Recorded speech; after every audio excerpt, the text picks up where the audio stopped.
Amin. Ya, kalau sudah membawa Alkitab atau Alkitabnya, langsung cepat dapat tuh. Kalau di aplikasi.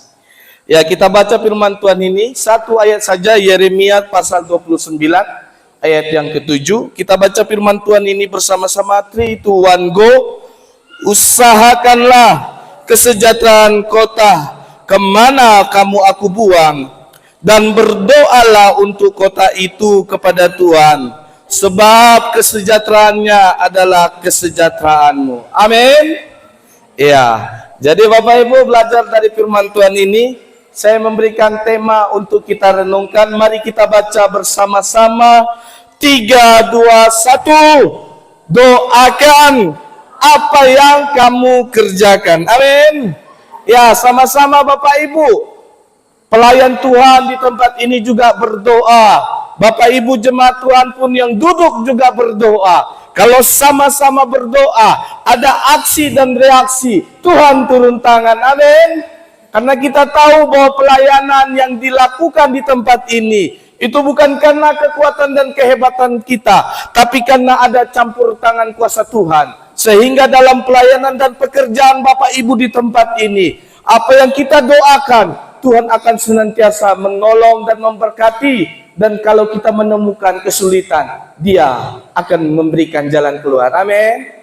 Oke, kalau begitu colek samping kiri kanan. Kalau istri puji Tuhan, bilang, Tuhan memberikan jalan keluar. Ya, jalan keluar yang dimaksud bukan jalan keluar pulang. Jadi Bapak Ibu, dari pengantar kitab Yeremia ini adalah kitab yang paling indah. Tulisan Yeremia untuk menunjukkan kuat kepada satu bangsa Israel yang masuk ke dalam pembuangan. Dia ceritakan dalam tulisannya, ada masa yang akan datang, dan pada masa itu akan ada suatu ikatan yang mengandung janji yang baru dengan Allah. Umat Tuhan akan mentaati janji itu tanpa ada guru yang mengingatkan mereka, sebab janji itu akan tertulis di dalam hati mereka. Jadi Bapak Ibu, kalau bicara tentang hati, disitulah Tuhan tempat untuk bernaung di hati kita, di hidup kita. Amin. Jadi tempat Tuhan di sorga itu so pasti, dan tempat Tuhan satu lagi di hati. Terpujilah Tuhan Bapak Ibu dan anak-anak, kalau kita sudah punya komitmen, Tuhan ada di hatiku. Nobody, nggak akan berani kita macam-macam. Kita akan selalu mengingat, kalau ini kulakukan nanti salah. Nanti ada hati yang akan selalu bergejolak. Dan terpuji nama Tuhan. Tuhan menggerakkan Yeremia menuliskan surat kepada orang-orang Israel dalam pembuangan, supaya nanti mereka yang ada di dalam pembuangan, Tuhan senantiasa akan memberikan sejahtera kepada mereka. Dan untuk kita tarik ke dalam konteks kita, akan ada masa-masa yang indah.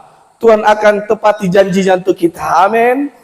Ya Bapak Ibu Saudara-saudari, kalau belajar dari tema yang sudah diberikan, doakan apa yang kamu kerjakan. Pertanyaannya adalah, mengapa orang percaya harus berdoa? Untuk apa yang ia kerjakan? Yang pertama, mari kita baca bersama-sama poin yang pertama sampai slide 1 ini habis. 3, 2, 1. Supaya ia bisa memperoleh kenyamanan dan keamanan. Mari kita baca Yeremia 29 ayat 7a. Usahakanlah kesejahteraan kota kemana kamu aku buang. Bapak Ibu berbicara tentang keamanan dan kenyamanan. Ini bicara tentang hati lagi. Amin. Siapa di sini yang sudah menikah bertahun-tahun belum aman, belum sejahtera sama pasangannya? Oh, bahaya tuh Bapak Ibu. Makanya saya bilang, jadi tulisan Yeremia ini luar biasa. Yang membuat keamanan, kenyamanan karena ada hati. Yang berkuasa di situ adalah Tuhan dan orang yang tepat. Amin. Kalau orang itu tepat ada di hatimu, akan memberikan keamanan dan kenyamanan. Dan Tuhan menuliskan lewat Yeremia, aku akan memberkati dan aku akan memberikan kesejahteraan kepada mereka. Dimanapun mereka berada, aku akan memberkati. Dan itu teruji Bapak Ibu Saudara-saudari. Waktu bangsa Israel ditawan di zaman Musa, bangsa Israel selalu ditindas, tapi Tuhan senantiasa memberkati. Malah bangsa Israel semakin bertambah.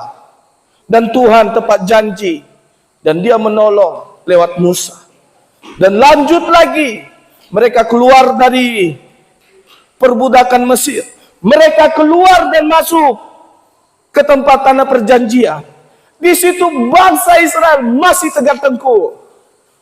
Lebih baik kami tinggal di Mesir. Jadi Bapak Ibu Saudara, hati ini yang membuat orang nyaman dan aman.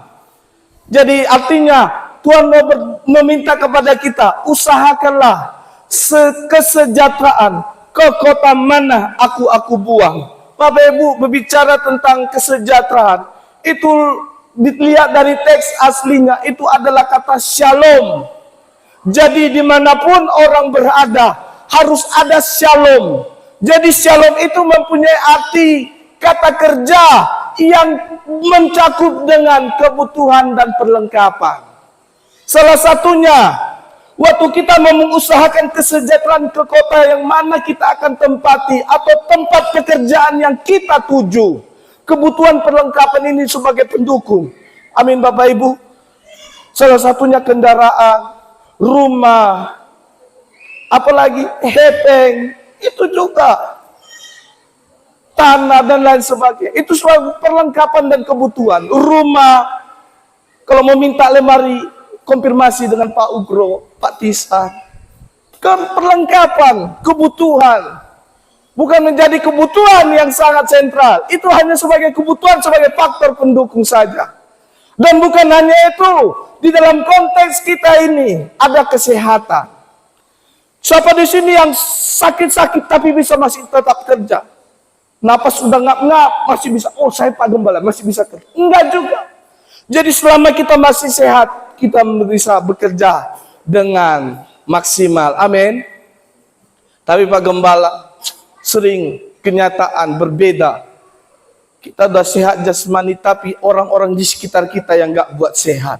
Itu beda lagi. Tuhan bilang, jadilah pembawa shalom. Itulah sulitnya. Kalau orang yang tidak ada dikuasai Tuhan hatinya, sulit untuk mau menciptakan shalom. Kalau ada orang perasaan dengki, iri, itu pun juga ingin kita membalasnya juga. Dan Tuhan mengajarkan kepada kita, tetap menjadi pembawa shalom.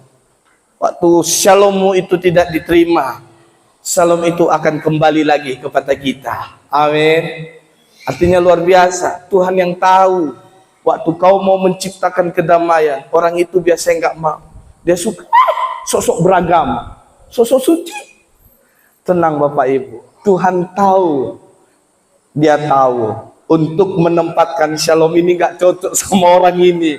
Ini masih tetap cocok sama anakku yang ini. Kesejahteraan atau shalom itu mencakup dengan keselamatan. Di mana-mana kalau orang pembawa shalom tidak ada musuh. Amin. Kalau dia tidak pernah membawa shalom, 10 meter pasti ada musuh. Atau kalau konteks kita sekarang, setiap blok ada musuh. Tahu nggak kau ceritanya? Apa? Ada. Bahaya. Ibu yang itu loh di blok F sekian. Pindah dia ke blok I. Tahu nggak kalian cerita di blok F? Seru. Ini tuh. Nggak ada.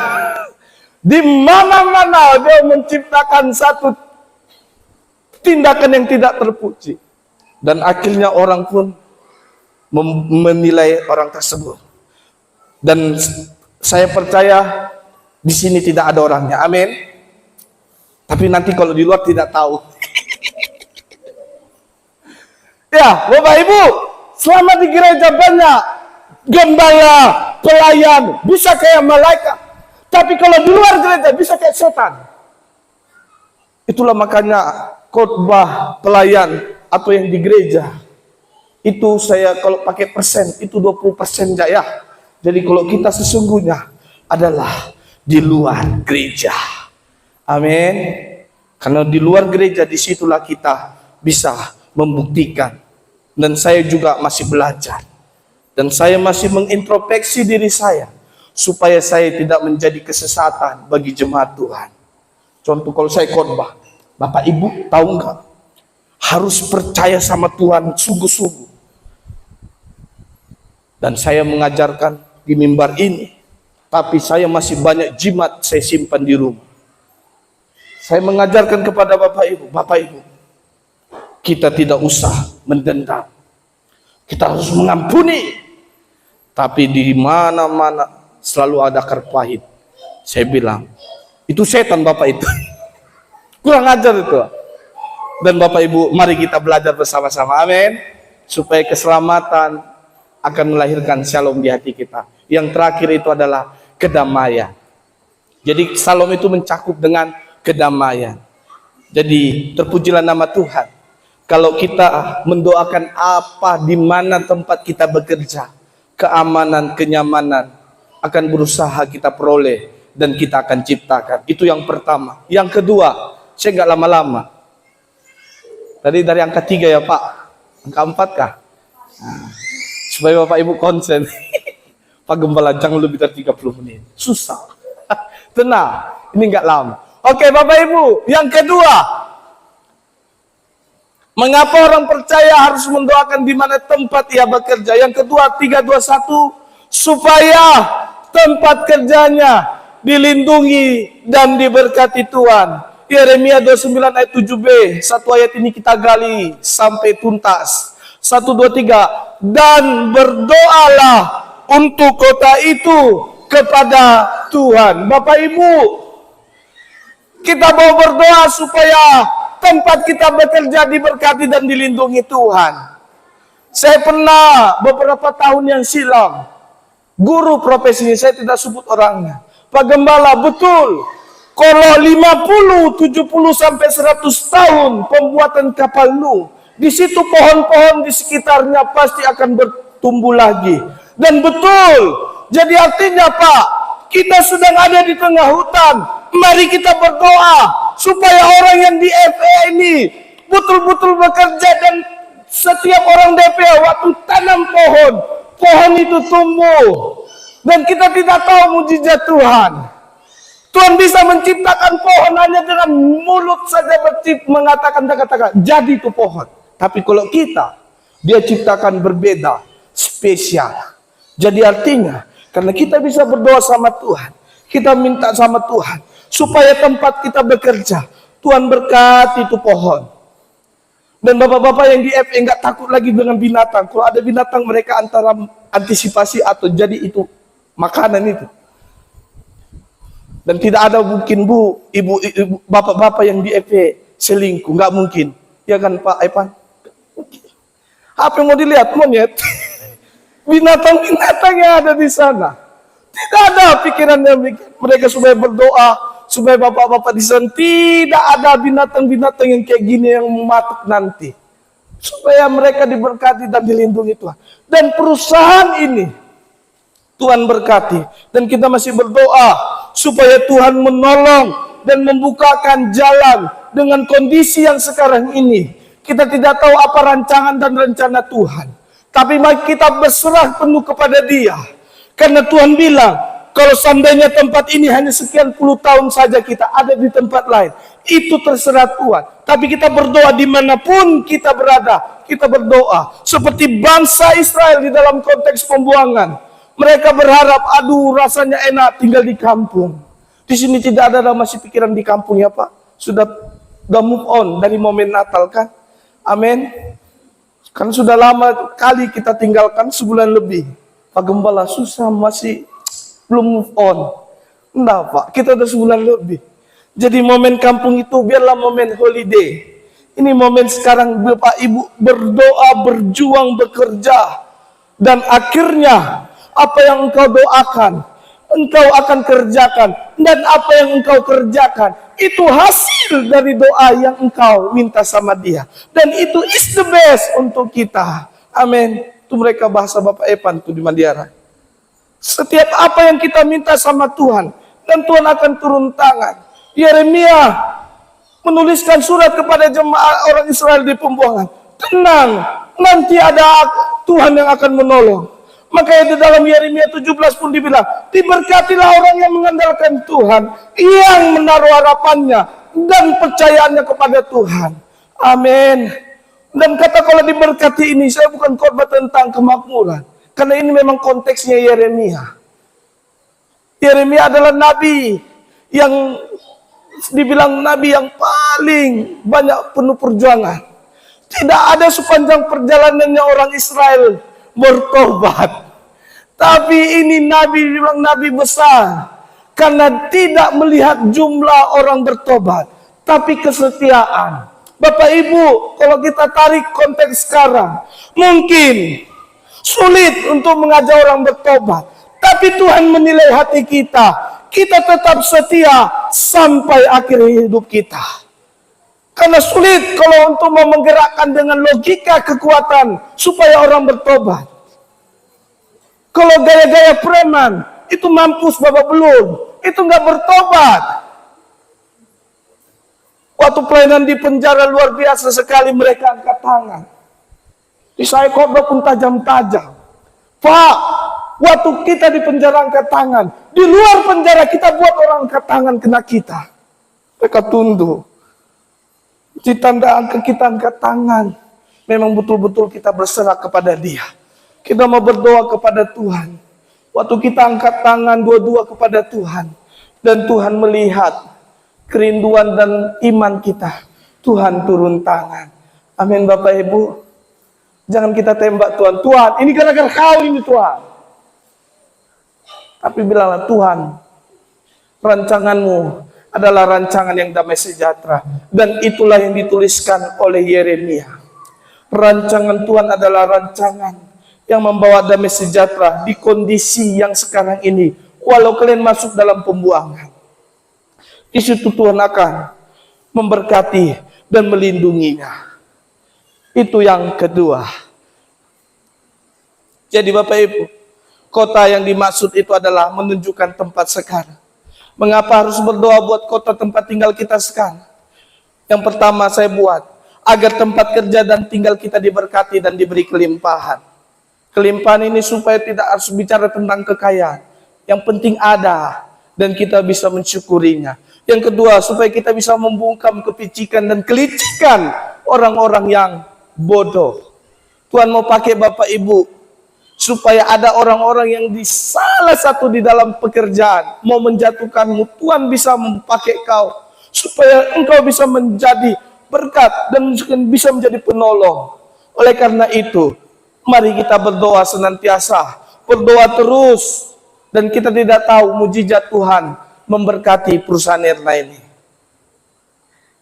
Karena Tuhan senantiasa melihat umat-umatnya yang suka berdoa dan suka berharap sama Tuhan. Bapak Ibu, pelayanan di tempat ini itu bukan karena kekuatan kehebatan Unity saja, tapi memang karena ada doa. Saya tidak tahu apakah ada Bapak Ibu yang mau tergerak hatinya doa untuk hari Jumat. Kalau nggak bisa doa subuh, doa hari Jumat lah. Karena doa hari Jumat itu bukan doa untuk para pelayan. Doa hari Jumat adalah doa supaya semua yang ada di camp ini selalu dipelihara oleh Tuhan. Dan kalau ada pun hal-hal yang tidak baik dan tidak berkenan, kita minta Tuhan supaya kita bisa mengintrospeksi diri. Karena kalau pelayanan ini hancur, saya ada sharing dengan Pak Ketua GOKR. Ada satu tempat yang dimana gara-gara satu kota ini nggak mau pelayanan Tuhan. Tuhan hukum kota ini. Dan terpuji nama Tuhan. Kalau bisa pelayanan di tahun 2024 ini bisa makin bertambah lagi. Pelayan-pelayan Tuhan yang mau setia. Ada amin Bapak Ibu? Ya kayaknya kurang agak lemas. Amin. Bapak Ibu kencang, saya pelan. Amin. Ah, puji Tuhan. Itu Bapak Ibu, karena bukan saya paksa. Biarlah itu lahir dari hati. Karena waktu kita melayani Tuhan, Bapak Ibu bukan melayani supaya Pak Gembala, BPJ menilai. Mungkin Pak, Bu, pelayananmu tidak dianggap orang. Waktu orang melihat engkau melayani nyanyi-nyanyi, orang yang duduk di situ bilang, suaranya cempreng. Tidak usah. Biarkan Tuhan yang menilai hati kita, amin. Saya tidak tahu, Tuhan bisa memberkati orang. Saya kenal beberapa adik-adik pelayanan yang dianggap tidak ada fungsi di dalam pelayanan. Dan pernah pelayanan ke sini, sekarang pelayanan ke Jepang. Wih, luar biasa bukan? Kawan-kawan dia menilai, kami satu tim. Tim Bang Nando itu nggak tahu semua nyanyi, kata. Wih, saya bilang, pelayanan mereka itu nggak ada yang tahu main musik, kata. Wih, pelayanan mereka itu merugikan STTAKI. Apa itu pelayanan tim Kaleb? Apa pelayanan tim Melayu? Pelayanan gereja dong. Hello. Pelayanan misi tidak ada membawa keuntungan. Pelayanan misi harus berkorban dari keuntungan. Amin. Tanda maepanku. Itu dia. Pelayanan gereja ya bisa membawa keuntungan karena persembahan. Pelayanan misi membawa pengorbanan dari keuntungan. Setuju nggak Pak Andi? Karena itulah yang harus dikerjakan. Makanya fungsi eklesia itu atau gereja sama-sama. Ada yang masuk, ada yang keluar. Amin. Bukan hanya jemaatnya. Maksudnya keluar jemaatnya pindah, enggak. Maksudnya keluar mungkin pindah ke tempat lain. Jadi Bapak Ibu Saudara yang terkasih dalam nama Tuhan, kita berdoa dan kita minta sama Tuhan. Dan Tuhan bekerja. Itu yang kedua. Yang ketiga, mengapa orang percaya harus berdoa untuk apa yang ia kerjakan? Saya buat poin yang ketiga. Mari kita bersama-sama baca sekali lagi 3, 2, 1. Supaya ia bisa merasakan dan memperoleh dampak dan hasil dari apa yang ia kerjakan. Yeremia 29 ayat 7c. Sebab kesejahteraannya adalah kesejahteraanmu. Bapak Ibu saudara-saudari yang terkasih, kesejahteraan ini adalah tentang lambang orang yang mencari dan menantikan pertolongan Allah. Karena dia sadar kalau dia ada di satu tempat bekerja, di satu tempat tinggal, karena ada pertolongan Allah yang turun tangan, dan orang itu sepenuhnya mempercayakan Allah men-setting hidupnya. Jadi artinya waktu dia memulai bangun tidur, thank you God. Buat